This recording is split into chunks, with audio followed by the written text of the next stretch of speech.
Si ndio watu wa Meru? Ama mnataka majaji? Iko jaji mlipigia kura? Huyu rais mlimpigia kura? Tufanye kazi vile rais anataka ama vile jaji anataka? Kazi si ni ya rais, si ndio mmepea kazi na huyu Rahim, si ndio? This government has no option only to have and to give quality education to Kenyans. 70% of the people who made the decision to put Kenya Kwanza government into power, I think they will have a decision. I think right now they think that they made a wrong decision. I saw Kimani Ichung'wah because he know Meru residents are the one who produce a lot of miraa. Yeah, he said that the courts are the one they have made judgment or rulings to halt the selling of the miraa as an illegal drugs. He said that the courts are saying miraa is illegal, but the legislature or the bunge say that it is right, it is not illegal drug. Do you think that the allies of the president are using false statements to incite Kenyans? You know what they are doing? I think the government wanajaribu kufanya hivi. Wanataka the political, yani the executive, wanataka Wakenya juu wako ready na wako tayari kabisa kuvunja sheria. Kwa hivyo wanataka the first thing to do is to plant ama kuimplant vitu, yani a belief ya kwamba all courts are wrong. Ndio sasa hata wakikosea itakuwa inasema anyway the courts are always wrong, so wako right. So wanajaribu kuonyesha the judiciary is wrong, the judiciary is not right, the judiciary is corrupt. Hiyo ndio the goal. Na ndio unaona wanasikia wanaenda kisema kila mahali court ilikataa watu wauze miraa. Wanajaribu kuplant that thing ndio waweze kufanya in the coming ways, wataweza hata kuvunja sheria. Hata it is possible in 2027 after the election waseme we have won and they have lost. But wakienda kwa court waseme si mnajua tu court huwa inachukuliwa every time. They are trying to do that. Yani wanajaribu kuincite kama ulivyosema Wakenya wachukie judiciary. But kitu wanasahau ni kwamba judiciary pia iko na ile independence. Na kwa hivyo wanakuwa nakosea.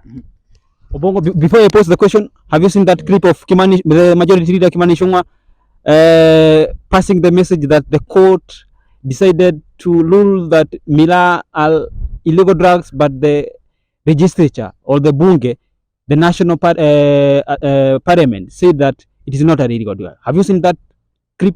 I've seen it, and I think it is a very unfortunate sentiment for majority leader in the parliament, because if you look at it's trying to distort the image of the current regime. Even though he's a majority leader in the parliament, you find that when this regime came to power, you find that there was a good relation between the arms of the government.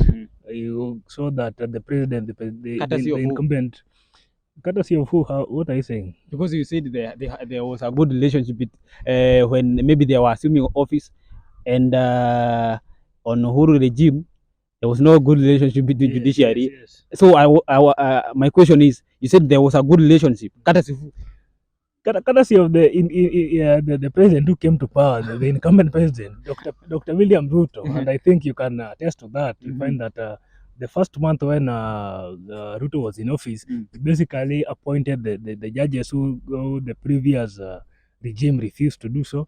He also had a very healthy conversation with judiciary and said, we will support your bid to recruit more judges so that the pending issues in the courts can be resolved. The backlog, the case backlog could be immediately done away with. He also promised judiciary to increase the funding to judiciary. So basically, you cannot throw the whole kitchen sink to the executive on mere allegations. So there are political statements that are unfortunate, that must not be made by politicians. And I think you are well to you know the kind of politics that Kenya has is a very unsanitized politics.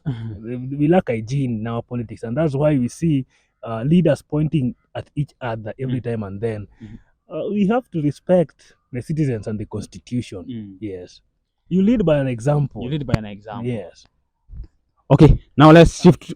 You have something to add? No, first of all, to add on that, what he's saying there, he's saying the president promised to fund the judiciary. I think he doesn't live in Kenya because we all know why he was doing that. Uh-huh. He wanted to make the judiciary a puppet. He did that to the police service. So you say it was an It attachment. is political. It is all. Attachment. He wanted just to take the judiciary as a puppet.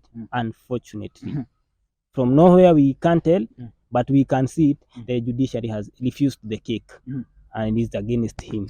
Okay. Maybe the I think before you wrap up this issue, the executive's plan has never to make any arm of the government a puppet. For instance, Pardon? has never had a plan of taking any arm of the government. Which to one? be its Judiciary, puppet. Executive. Uh-huh. Has never had any plan to do so. So Maybe- basically, the issue of saying that the president wanted the promises to the executive, to the judiciary of appointing judges, increasing funding to the judiciary, and also other numerous promises what basically anchored on taking Other goodies. was basically promised on the basis of taking those things hostage or making them a puppet to the executive was basically unfortunate statement from my colleague. And I think what ought to be understood by ordinary Kenyans, law must be followed. And people must read constitution because and the judgments. Most people who are speaking of this issue have not read the judgment, and I'm sure yes. Currently, the issue of taking national police service to Haiti has faced criticism from both the public and also from the legislature and also the executive judiciary. You have seen that Justice Chacha Mwita had issue a court order stopping that plan because the National Security Council is not empowered to take any member of National Police Service outside Kenya, but to take the defense forces outside the Republic for the international obligation that the responsibility that Kenya has in the global stage. So basically, it must be understood from that perspective.